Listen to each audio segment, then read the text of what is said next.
Very good morning to all my dear friends. आज 2 मई 2020 है, दिन है सैटरडे। दिन की शुरुआत करेंगे लाओ त्सू के एक बहुत ही इंपॉर्टेंट कोट के साथ। He who is contented is rich. Contented का मतलब होता है संतुष्ट। मेरे साथ पियर नाम के एक बहुत बड़े थेरेपिस्ट हैं। यूट्यूब के ऊपर उनके बहुत सारे वीडियोस हैं, कभी आपको वक्त मिले तब देखिएगा। 30 साल से भी ज़्यादा उनका एक्सपीरियंस है ये साइकोलॉजी में और लोगों को ठीक करने में। और उनका जो भी अनुभव है वो अनुभव से वो ये बताते हैं कि एक ही चीज़ हमें माननी चाहिए कि we are enough, I am enough. हम जैसे भी हैं ऐसे पर्याप्त हैं। और बहुत सारे आपके डिजीज़ जो हैं, बहुत सारी चीज़ें, बहुत सारे प्रॉब्लम्स जो हैं लाइफ के, वो चले जाएंगे। Think about it. इसी के साथ डियर फ्रेंड्स, स्टडी आईक्यू ने स्मार्ट कोर्स लॉन्च कर दिया है।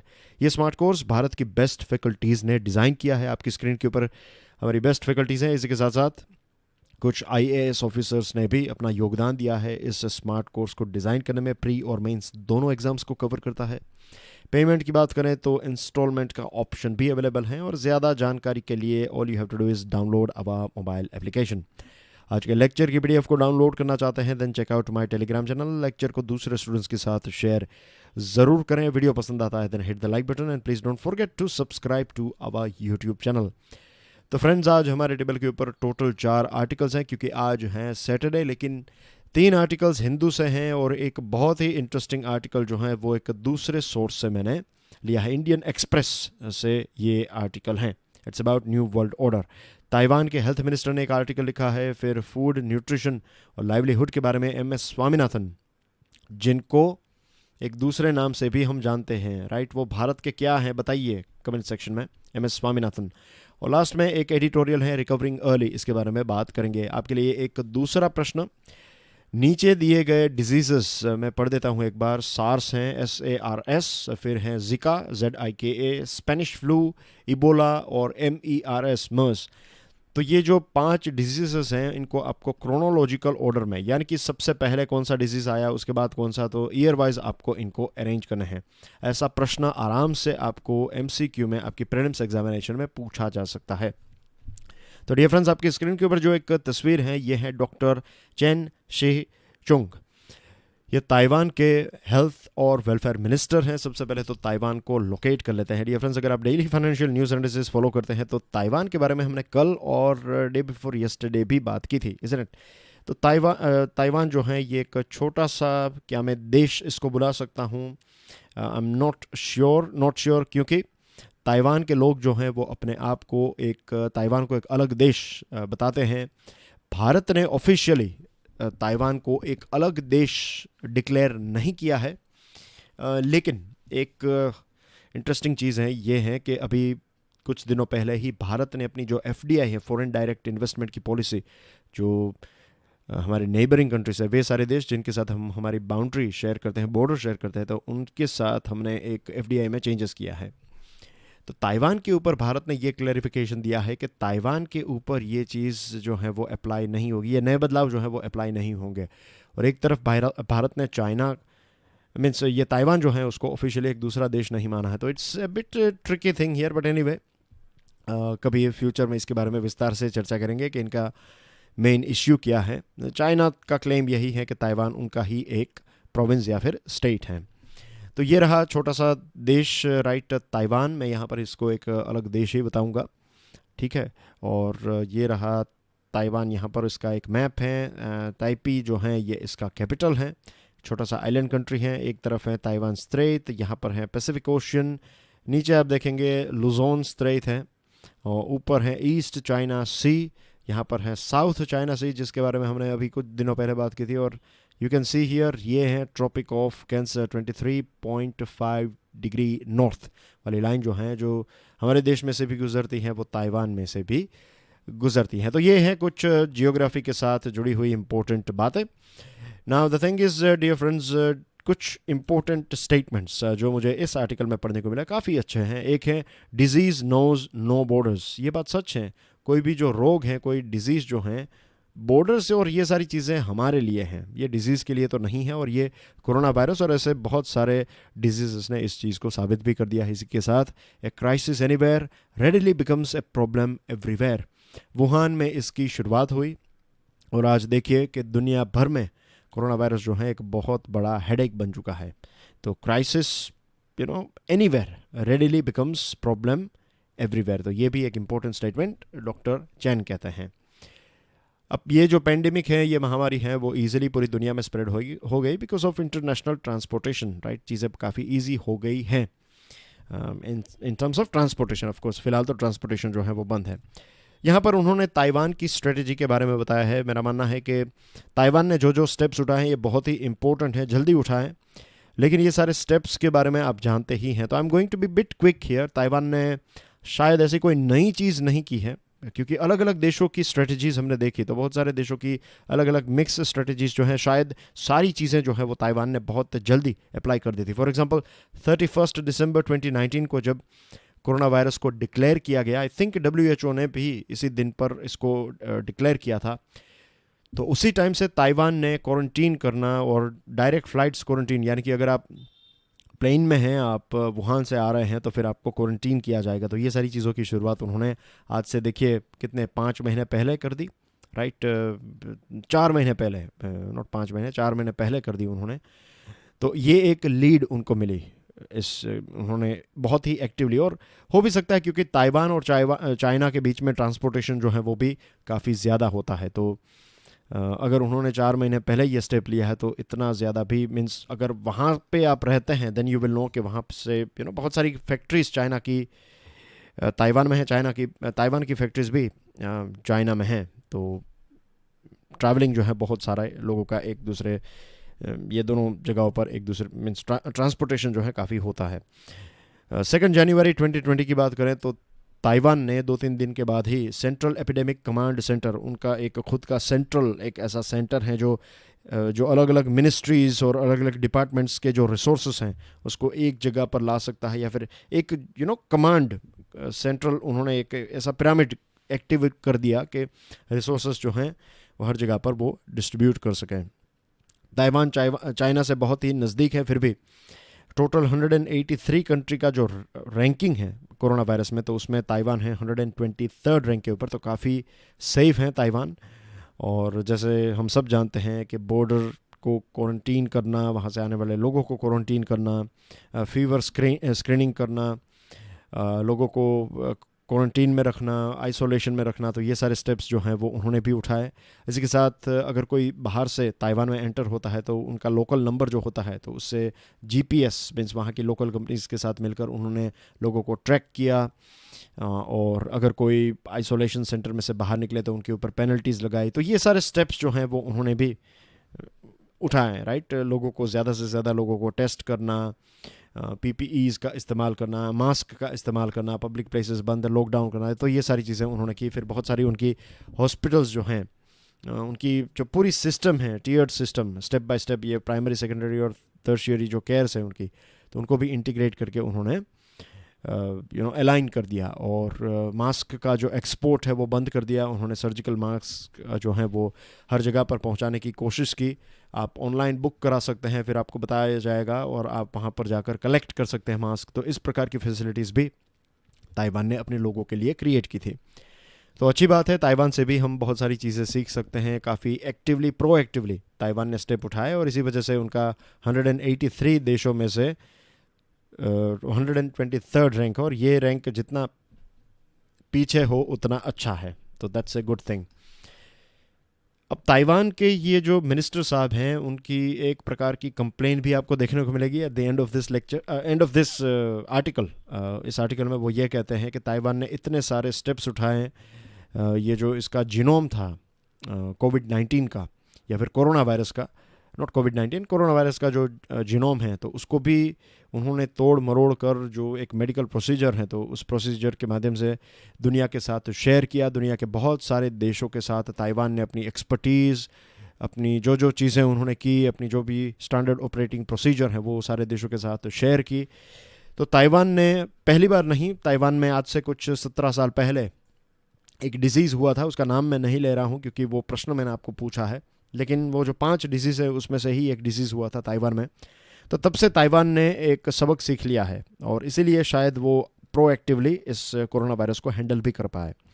तो उस टाइम पर भी ताइवान ने ये दुनिया के अलग अलग देशों के साथ डेटा शेयर किया था, नॉलेज अपनी जो है वो शेयर की थी, राइट। और अब उनकी कंप्लेन ये है कि WHO का मेंबर आज भी ताइवान नहीं है, शायद चाइना की वजह से, चाइना का जो एक वेट है, चाइना का जो एक प्रभाव है, उसकी वजह से WHO ने ताइवान को अलग से एक देश नहीं माना है और WHO ने इसको ऑन बोर्ड नहीं लिया है।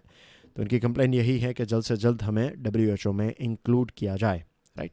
Moving on to a very interesting article, new world order. आज से 100 साल पहले ना तो कोई वीज़ा की आवश्यकता थी, ना तो कोई पासपोर्ट जैसे सिस्टम थी, राइट। आप यूरोप, अमेरिका या फिर उनकी जो कॉलोनीज़ हैं वहाँ पर अगर आपके पास एक टिकट है किसी शिप की तो आप बैठ जाइए उसके ऊपर और आप वहाँ पर जा सकते हैं। आपको शायद थोड़े बहुत प्रश्न पूछे जाएं जब आप उतरे, लेकिन ऐसी कोई ख़ास वीज़ा और पासपोर्ट की सिस्टम नहीं थी। फिर हुआ वर्ल्ड वॉर 1 और उसके बाद चीज़ें जो हैं वो बदल गई, नेशनल बाउंड्रीज़ बन गई और उसके बाद ये सारे वीज़ा और पासपोर्ट और ये सारी चीज़ें जो हैं वो हमें देखने को मिले। नेशनलिज्म का जन्म हुआ, यानी कि राष्ट्रवाद का जन्म हुआ और राष्ट्रवाद जो है वो धीरे धीरे अल्ट्रा नेशनलिज्म, एक प्रकार का हाइपर राष्ट्रवाद जो है उसमें तब्दील हो गया। वर्ल्ड वॉर 2 हुआ और पिछले 65 इयर्स की बात करें और अभी कुछ दिनों पहले ही, आई थिंक कल भी हमने बात की थी, ये WTO, IMF, right, UN, UNSC, ये सारे जो ऑर्गेनाइजेशंस हैं ये इनका जन्म हुआ था आज से कुछ 65-70 इयर्स पहले। लेकिन आज भी ये एक प्रकार से धक्का गाड़ी की तरह चल रहे हैं। ऐसे कोई ख़ास, ऐसा नहीं कह रहा हूँ कि 100% फेल ही हो चुके हैं, अच्छे काम भी इन्होंने किए हैं, लेकिन एक बहुत बड़ा रिनोवेशन भी इसको चाहिए। I would say total upgradation की आवश्यकता है इन सारे ऑर्गेनाइजेशंस की।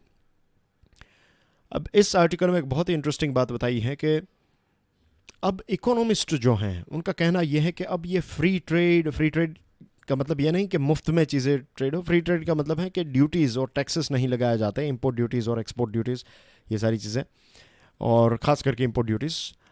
और इकोनॉमिस्ट का कहना यह है कि अब ग्लोबलाइजेशन जो है वो टूट जाएगा, अब ग्लोबलाइजेशन नहीं होगा। धीरे धीरे अलग अलग देश जो हैं वो ऑथोरिटेरियन बनते जा रहे हैं। बहुत सारे देश तो चाइना से भी इंस्पायर हुए हैं कि चाइना ने कितनी अच्छी तरीके से इसको कंट्रोल कर लिया। चाइना का कहना यह है कि वहाँ पर कुछ 85,000 जितने केसेस ही हुए हैं, लेकिन अमेरिकन एंटरप्राइज इंस्टीट्यूट के एक डेरेक सीजर्स हैं और डेरेक सीजर्स का कहना ये है कि वहाँ पर चाइना में लगभग 30 लाख जितने केस हो सकते हैं, ऐसा उनका कहना है कि 2.9 मिलियन जितने केसेस वहाँ पर हो सकते हैं। लेकिन चाइना ने एक बहुत बड़ा आंकड़ा जो है वो छुपाया है। We don't know the reality, क्योंकि चाइना में इंटरनेशनल मीडिया के ऊपर भी काफ़ी ज़्यादा कर्ब होता है, उनकी जो सोशल नेटवर्किंग साइट हैं उनके ऊपर भी कर्व होता है। बट एनीवे, हमारा मेन फोकस वो नहीं है कि वहाँ पर कितने नंबर्स हैं। एक चीज़ तो है कि चाइना ने इन्फॉर्मेशन छुपाई है और वहाँ पर नंबर्स जो चाइना बता रहा है मुझे लगता है कि उससे ज़्यादा तो डेफिनेटली होंगे। नियाल फर्ग्यूसन अमेरिकन हिस्टोरियन हैं, हुआ इंस्टीट्यूशन के हैं, और उन्होंने एक चीज़ बताई है, उसको कहते हैं वो खाइमेरिका का मतलब है चाइना और अमेरिका। इन दोनों देशों के बीच में पिछले 10 सालों में, थोड़े टाइम पहले 10-15 साल पहले अगर आप जाएंगे तो धीरे धीरे रिलेशनशिप जो है वो काफ़ी अच्छे होने लगे, डेवलप होने लगे, और बिज़नेस के पॉइंट ऑफ व्यू से दोनों एक दूसरे के बहुत इंपॉर्टेंट ट्रेडिंग पार्टनर बन गए। ऐसा ही कुछ हमें देखने को मिला था जापान और USA के बीच में। मीन्स 2000 से पहले USA और जापान भी काफ़ी नज़दीक थे, लेकिन धीरे धीरे फिर अलग अलग, मीन्स आज भी वैसे तो देश दोस्त हैं ही जापान और USA, लेकिन ट्रेडिंग प्रायोरिटीज़ जो हैं दोनों की अलग अलग हो चुकी हैं, दोनों अलग अलग नए नए पार्टनर्स बनाने लगे हैं। लेकिन यहाँ पर जो एक वक्त था जब USA और जापान की जो प्रॉक्सिमिटी थी, जो एक एक नज़दीकी जो उनकी थी, उसको निशिबे कहते थे, तो ऐसी ही चीज़ हमें यहाँ पर देखने को मिली चाइना और USA के बीच में। और फिर अब जो एक नया फेज़ आया है झगड़े का, तो ये काइमेरिका जो है वो बन गया काइमेरा एक माइथोलॉजिकल, एक शायद काल्पनिक एक जानवर है जिसका सिर किसी और का है और बाकी का जो शरीर है वो किसी और जानवर का है, और वो काफ़ी डेंजर माना जाता है, थिंग्स लाइक दैट, कि चीज़ों को नष्ट करने में काइमेरा उसका नाम है। तो ये काइमेरिका जो है वो एक्चुअली है काइमेरा, ऐसा नियाल फर्ग्यूसन कहते हैं। चाइना के बारे में यहाँ पर 3 पॉइंट्स बताए हैं। चाइना 3 इज़म के ऊपर चलता है, और ये जो 3 इज़म हैं ये एक बहुत ही लंबी क्रांति, शायद 1949 से पहले, जब 1949 में माओ ने चाइना का कंट्रोल अपने हाथ में संभाला, उससे पहले वहाँ पर क्रांति हुई, और ये सारी क्रांति अलग अलग लीडर्स ने नए इज़म को जन्म दिया। फॉर एग्जांपल 3 जो पॉलिटिकल प्रिंसिपल्स हैं, या फिर 3 इनके जो इम्पोर्टेंट प्रिंसिपल्स हैं, उसमें सबसे पहला है जीडीपीज़म, फिर है चाइना सेंट्रिज्म, और एक है चाइना एक्सेप्शनलिज्म। देंग जियोपिंग एक चाइना के लीडर थे 1980s में, उन्होंने ये बताया कि सबसे इम्पोर्टेंट है जीडीपीज़म, यानी कि फ़िलहाल आप इकोनॉमिक डेवलपमेंट के ऊपर फोकस करें, झगड़ा किसी के साथ ना करें, राइट। अपना सिर जो है वो उसको थोड़ा झुका कर आगे चलते जाएं। वक्त आएगा जब आपके पास पैसे होंगे, वक्त आएगा जब आप एकदम मैच्योर हो जाएंगे इन टर्म्स ऑफ वेल्थ और सारी चीज़ें। आफ्टर दैट, उसके बाद जो भी करना है वो कर सकते हैं, फ़िलहाल दिस इज़ द नॉट। तो इससे जीडीपीज़म का जन्म हुआ। फिर चाइना सेंट्रिसिज्म, तो यहाँ पर इंडिपेंडेंस, ऑटोनॉमी, सेल्फ सफिशिएंसी और ये सारी चीज़ें आपको चाइना की जो एक ओड टू द मदरलैंड, एक फेमस पेट्रियोटिक गीत है वहाँ का, तो उसमें है grand and beautiful over the mountains, across the plains, across the Yangtze and Huang rivers, dear home of ours. तो चाइना की, जैसे हमारा जनगण मन है, उसी प्रकार से चाइना का भी एक प्रकार का एक गीत है, और उसमें ये सारी चाइनीज़ चाइनीज़ जो भी अच्छी अच्छी बातें हैं, या फिर एक चाइनाइज़म जो आप कहते हैं कि एक चाइनीज़ होने का मतलब क्या है, चाइना सेंट्रिक आपको होना है, एक प्रकार का राष्ट्रवाद ही शायद। तो ये भी उनके लोगों के अंदर हैं, चाइना के लोगों के अंदर ये चीज़ आपको देखने को मिलेगी। और थर्ड जो है वो है चाइनीज़ एक्सेप्शनलिज्म, के हम अलग हैं, हम बेस्ट हैं, हम हमारी ख़ुद की जो बुद्धिमत्ता है उसका इस्तेमाल करेंगे, हमारे प्रॉब्लम्स जो हैं उनके आंसर्स दूसरों में नहीं, लेकिन हम खुद उसके आंसर्स को ढूंढने की कोशिश करेंगे। तो ये सारी चीज़ें कहीं ना कहीं जो वर्ल्ड वॉर 2 के टाइम पर, या फिर उससे पहले, वर्ल्ड वॉर 2 से पहले जो जर्मनी का एक एटीट्यूड था, शायद ऐसा ही एटीट्यूड हमें देखने को मिल रहा है। एथनिक सुपीरियोरिटी, नस्लवाद, right, historical claims, Aryan exceptionalism, ये सारी चीज़ें 1930s में देखने को मिली थी।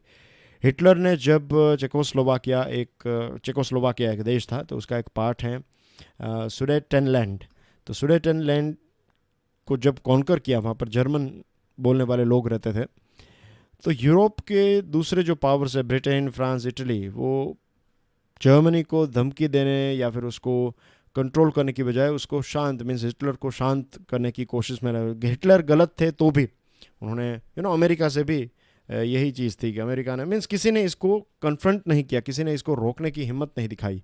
फिर एक म्यूनिक एग्रीमेंट हुआ, तो इसको सेलिब्रेट कर रहे थे ये सारे देश, और एग्रीमेंट के कुछ टाइम बाद ही, उसी साल, 1 साल के अंदर के वक्त में, हिटलर ने दूसरे अपने एग्रेशंस, अपने जो कैंपेन्स हैं उसकी शुरुआत कर दी, और उसके बाद हो गया वर्ल्ड वॉर 2। तो कुछ लोगों का कहना यह है कि हम उसी एक सिचुएशन में खड़े हुए हैं।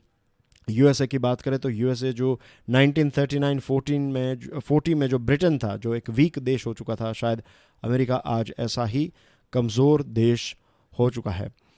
As far as corona virus की बात करें तो American, beg your pardon, Asian democracies ने, बहुत सारे अलग अलग एशियन देशों ने काफ़ी अच्छी तरीके से इसको कंट्रोल, जैसे कि ताइवान, साउथ कोरिया हैं, सिंगापुर हैं, भारत का भी एक एग्जांपल ले सकते हैं। भारत ने भी आंकड़े जो हैं, भारत के आंकड़े काफ़ी कंट्रोल में। आई एम नॉट सेइंग कि चीज़ें बेस्ट हैं, लेकिन हमारी जो पॉपुलेशन है उसके हिसाब से अगर 30-40 हज़ार हमारे देश में इतने नंबर्स हैं कोरोना वायरस के, तो फ्रेंकली ये इतना ज़्यादा नहीं है। वरना आप सोचिए कि अगर हमने लॉकडाउन और ये सारी चीज़ें नहीं की होती तो हमारी हालत क्या होती, क्योंकि वैसे भी हमारा देश जो है वो काफ़ी पॉपुलेटेड है, और हेल्थ वाइज आप सब जानते हैं कि कैसी फैसिलिटीज़ हमारे देश के पास हैं।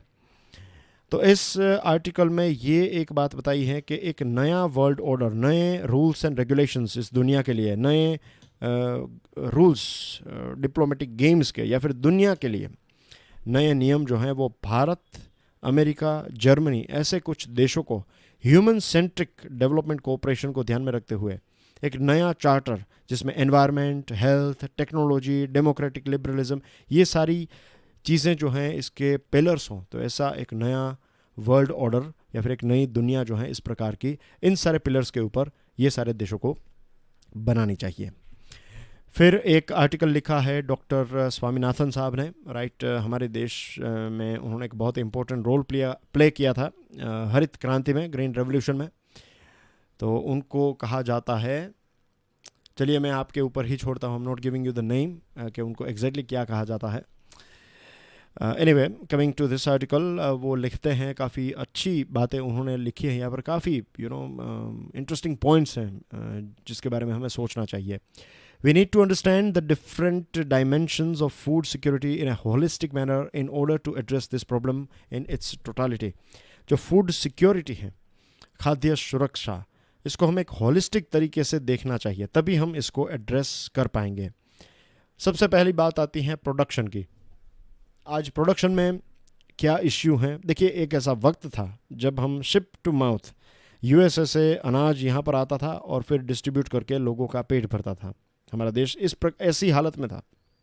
फिर हरित क्रांति आई और फिर हम सेल्फ सफिशिएंट हो गया। आज वक्त है कि हम केमिकल्स और इन सारी चीज़ों का उपयोग बंद कर दें और ऑर्गेनिक खेती बाड़ी जो हैं, जो हमारे पूर्वजों ने की हैं, तो यही चीज़ें हमें फिर से करनी चाहिए ताकि हम एनवायरनमेंट का भी ख्याल रख सकें। तो ये एक बदलाव डेफिनेटली है जिसके बारे में यहाँ पर डिस्कशन नहीं की है, बट एक एड ऑन पॉइंट के तौर पर आप इसको ले सकते हैं। अब किसानों की बात करें तो किसान क्या फेस कर रहे हैं? लेबर की शॉर्टेज है, इनपुट्स की शॉर्टेज है, आपको सीड्स नहीं मिलेंगे, आपको दूसरे केमिकल्स नहीं मिलेंगे। तो ये सारे इश्यूज़ जो हैं, प्रोडक्शन की बात करें, फूड सिक्योरिटी में फूड का प्रोडक्शन जो है वो भी बहुत ही इम्पोर्टेंट है, और फूड के प्रोडक्शन के साथ साथ उसका प्रोसेसिंग होना भी बहुत इंपॉर्टेंट है। बहुत सारी पेरिशेबल आइटम, फॉर एग्जांपल कुछ ग्रेप्स की बात करें, अगर आप daily financial news analysis follow करते हैं तो आपके लिए ये सारी चीज़ें बहुत ही ईजी टू अंडरस्टैंड होगी। लेकिन ग्रेप्स हैं, वाटरमेलन हैं, शुगर मेलन हैं, तो ऐसे बहुत सारे जो फ्रूट्स हैं, तो ये सड़ गए, बिगड़ गए। ऐसी बहुत सारी लोकल न्यूज़ पेपर्स में आपने ये खबरें पढ़ी होगी। अभी कुछ दिनों पहले की बात करूं तो गुजरात में बारिश हुई, कुछ जगहों पर सौराष्ट्र के कुछ बेल्ट में बारिश हुई, तो जो गेहूं पैदा हुए थे तो बहुत सारे गेहूं जो हैं वो बर्बाद हो गए। तो आप समझिए कि अगर प्रोसेसिंग की फैसिलिटी गांव लेवल पर हैं, प्रोसेसिंग का मतलब है फॉर एग्जांपल अगर ग्रेप्स हैं, राइट, तो ग्रेप्स अगर आप बेच नहीं पाते फॉर बिकॉज ऑफ लॉकडाउन की वजह से आप मार्केट तक नहीं पहुंचा सकते, तो अगर वहाँ पर ही इसके जूस निकालने की फैसिलिटी है और जूस निकालने के बाद आप इसको स्टोर कर सकते हैं, कोल्ड स्टोरेज में स्टोर कर सकते हैं, और इसके बाद जब भी लॉकडाउन खुलेगा तो फिर आप इसको, जो कंपनीज़ हैं ट्रोपिकाना एक्सेट्रा जो भी जूसेस बनाती हैं, तो उनको ये आप बेच सकते हैं। या फिर कोई ऐसी चीज़ होती है जैसे कि गेहूं है, तो गेहूं को आपने कन्वर्ट कर दिया आटे में और फिर इसके पैकेट्स जो हैं वो आपने स्टोर कर दिए, बिगड़े नहीं, उस प्रकार से इसकी पैकेजिंग हो सकती है। तो ये सारी चीज़ें हमारे गांव में अवेलेबल नहीं है, तो इसी वजह से बहुत सारा नुकसान भी किसानों का हो जाता है। सेकंड जो चीज़ उन्होंने बताई है फूड सिक्योरिटी में, वो है purchasing power, access to food. आपके देश में भले ही आप सोने की खेती क्यों, मीन्स आप बेस्ट चीज़ें क्यों पैदा ना हो, मीन्स अगर होती भी हैं, लेट्स से हमारे देश में दुनिया के सम ऑफ द बेस्ट वीट यहाँ पर पैदा होते हैं, अल्फांसो मैंगो जो बहुत एक्सपेंसिव हैं, तो ये सारी चीज़ें हम यहाँ पर पैदा करते हैं, लेकिन क्या वो एक्सेसिबल हैं? क्या हर कोई व्यक्ति अल्फांसो मैंगो जो हैं उसको खा पाएगा? हर एक घर क्या इसको एंजॉय कर पाएगा? नो, बिकॉज वो अफोर्डेबल नहीं है। तो इसी प्रकार से अगर ऐसी सिचुएशन जब लोगों की जॉब्स चली जाती हैं, क्वारंटीन में रहना पड़ता है, लॉकडाउन हो गया, या फिर नॉर्मली भी हमारे देश में इकोनॉमिकल कंडीशन ऐसी है कि हर एक व्यक्ति जो है वो भरपेट खाना जो है वो अफोर्ड नहीं कर पाता। अब फूड प्रोडक्शन इतना हो गया कि लोग दाल तो नहीं मैं कहूँगा, लेकिन चावल और गेहूँ सबसे ज़्यादा खाते हैं, लेकिन एक बैलेंस्ड डाइट जो होना चाहिए वो आज भी लोगों के नसीब में एक्सेसिबल नहीं है। सिर्फ पेट भरकर खाना पर्याप्त नहीं है, आपका बैलेंस्ड फूड भी होना चाहिए, इज़न्ट इट? बैलेंस्ड डाइट होना चाहिए। तो नेशनल फूड सिक्योरिटी एक्ट का जो बास्केट है उसको वाइड करके हमें इसमें मिलेट्स, पल्सेस, ऑयल, ये सारी चीज़ें भी ऐड करनी चाहिए। मिड डे मील काफ़ी सक्सेसफुल प्रोग्राम है बच्चों के डेवलपमेंट के लिए, तो लॉकडाउन में अगर मिड डे मील कम बंद हैं तो घर घर तक ये टिफ़िन्स पहुंचाने की रिस्पॉन्सिबिलिटी भी हमें उठानी चाहिए, क्योंकि अगर आज हमारे बच्चे जो हैं उनका ग्रोथ नहीं हुआ तो फिर फ्यूचर में वो माल नरिश्ड हो जाएंगे, राइट, स्टंटेड, वेस्टेड हो जाएंगे, और फिर ये देश का ही नुकसान है। तो माइक्रो न्यूट्रिएंट्स खाने में होना, इसकी डेफिशिएंसी को फाइट करना, ये भी एक बहुत ही इंपॉर्टेंट है। फिर बात आती है थर्ड फैक्टर की, वो जॉब सिक्योरिटी के साथ नहीं, जॉब सिक्योरिटी के साथ भी जुड़ा हुआ है, लेकिन थर्ड फैक्टर जो है वो एब्जॉर्प्शन के साथ जुड़ा हुआ है। Will talk about it as we reach there. उससे पहले मैं जॉब सिक्योरिटी के साथ जुड़ी हुई एक बात कर दूं कि बहुत सारे लोग जो हैं उनकी जॉब्स चली जाएगी, बहुत सारे मजदूर जो हैं वो घर वापस चले गए हैं। तो एमजी नरेगा, जिसमें अनस्किल्ड वर्क को ही हम ऐड करते हैं, तो इसमें दूसरी चीज़ें भी ऐड करनी चाहिए, जैसे कि किसी को आपने प्रोसेसिंग में कुछ काम दे दिया। फॉर एग्जांपल अमूल का जो मॉडल है मिल्क का, तो ये एक बहुत ही अच्छा मॉडल है वैल्यू एडिशन का।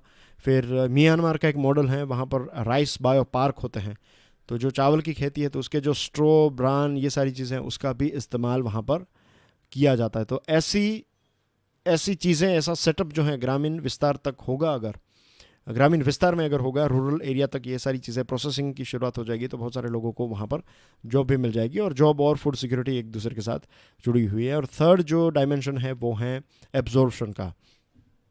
आप जो भी खाना खाते हैं उसका यूटिलाइजेशन भी आपका बॉडी कर सके, ये इंपॉर्टेंट है। और उसके लिए चाहिए सैनिटेशन की फैसिलिटी, उसके लिए चाहिए स्वच्छ पानी की फैसिलिटी, और दूसरे जो नॉन फूड एक्टर्स हैं, आपका एनवायरनमेंट, ये सारी चीज़ें अगर अच्छी होगी तभी आप हेल्थी हो पाएंगे। तो ये सारी चीज़ें मैं तो देखता हूँ एक कॉब वेब की तरह है। आप किसी भी एक तार को छुएंगे तो पूरा कॉब वेब जो है वो हिलने लगेगा। तो इसी प्रकार से ये तीनों डायमेंशन के ऊपर हमें काम करना होगा, तभी हम फूड सिक्योरिटी को अचीव कर पाएंगे। फिर रिकवरी अर्ली में ये बताया है कि हेल्थ मिनिस्ट्री का लेटेस्ट आंकड़ा ये है कि भारत में रिकवरी का परसेंटेज 25% है, तो that's a very good news. Elderly लोग जो हैं 60+, तो उनका रिकवरी का रेट 50% मीन्स 50%। 100 लोग हैं तो उसमें से 50 की मृत्यु हो सकती है और 50 जो है वो रिकवर हो जाएंगे। तो ऐसी सिचुएशन है, तो ये थोड़ी डेंजरस सिचुएशन है फॉर एल्डरली पीपल, राइट। उनका मृत्यु दर थोड़ा ज़्यादा है। बहुत सारे ऐसे लोग भी हैं हमारे देश में जिनकी टेस्टिंग ही नहीं हुई और ऑटोमेटिकली वो रिकवर हो गए। न्यूजीलैंड एक अच्छा देश है, न्यूजीलैंड ने लॉकडाउन भी अच्छी तरीके से किया, और इसी के साथ उन्होंने मास टेस्टिंग स्ट्रेटजी के माध्यम से बहुत सारे लोगों को टेस्ट किया है। और डेथ रेट की बात करें हमारे देश में, तो it is 3.2%, which is not that bad compare to UK, Belgium, वहाँ पर 15.7% डेथ रेट है। और कई हाइपोथेसिस भी हैं कि भारत का क्लाइमेट, इम्यूनिटी, दूसरे फैक्टर्स, ये सारे फैक्टर्स जो हैं वो रिस्पॉन्सिबल हैं इतने कम रेट के लिए, मृत्यु दर कम है तो उसके पीछे। लेकिन फ़िलहाल कुछ भी हम 100% नहीं कह सकते, सारी चीज़ें जो हैं वो उसके ऊपर टेस्ट चल रही हैं। अब लॉकडाउन को हमने थोड़ा बहुत रिलैक्स किया है, तो इट इज़ वेरी इंपॉर्टेंट कि हम प्रिसाइसली और इंटेंसिवली मेजर्स जो हैं उनको और बढ़ाएं। आपकी स्क्रीन के ऊपर न्यूज़ आइटम्स हैं, और लॉकडाउन के बारे में आप जानते ही होंगे, आई बिलीव, राइट। नहीं जानते तो लेट मी टेल यू कि 3 जोन्स बनाए हैं। एक रेड जोन है, एक ऑरेंज जोन है, और एक है ग्रीन जोन। सबसे ज़्यादा छूट आपको मिलेगी ग्रीन जोन में। हमारे देश में 319 ग्रीन जोन डिस्ट्रिक्ट्स हैं, 130 रेड जोन डिस्ट्रिक्ट्स हैं, और 284 ऑरेंज जोन डिस्ट्रिक्ट हैं। तो डियर फ्रेंड्स, आज का ये जो लेक्चर है, इसकी PDF जो है, इसको डाउनलोड करने के बाद एक एक पॉइंट आराम से पढ़ लीजिएगा, राइट। इतना वक्त नहीं है कि मैं सभी पॉइंट्स को आपको एक्सप्लेन करूं, लेकिन इजी टू अंडरस्टैंड पॉइंट्स हैं। और मेरे कलीग डॉक्टर महिपाल सिंह राठौड़ ने भी एक लेक्चर जो है कल रात रिलीज़ किया है, और इसमें भी उन्होंने एक्सप्लेन किया है, तो वो लेक्चर भी आप देख सकते हैं। आपको पता चल जाएगा कि क्या क्या चीज़ें अलाउड है और क्या क्या नहीं है। लेकिन फिर भी ये इन्फोग्राफिक के ऊपर भी नज़र डालिएगा। And then you have this, environment ministry ने क्लियरेंस दे दिया है, यहाँ पर होगी हमारी नई पार्लियामेंट की बिल्डिंग। इसके साथ जुड़ी हुई कुछ डिटेल्स भी आपकी स्क्रीन के ऊपर है। महाराष्ट्र लेजिस्लेटिव काउंसिल का इलेक्शन जो है वो 21 मई को होने वाला है। प्राइम मिनिस्टर साहब ने एग्जिट स्ट्रेटजी के बारे में बातचीत की, और कुवैत ने ये ऑफ़र की है कि भारत के लोग जो वहाँ पर फंसे हुए हैं तो उनको एयरलिफ्ट करने के लिए कुवैत तैयार हैं। WHO ने BCG वैक्सीन को लेकर थोड़ी एक कंसर्न जताया है। WHO का कहना यह है कि सोच समझकर इसका इस्तेमाल और इसकी सेफ्टी और एफिकेसी को देखकर ही हेल्थ केयर वर्कर्स को BCG का डोज देना चाहिए। And that's everything in today's discussion. Thank you very much. God bless you all. जय हिंद।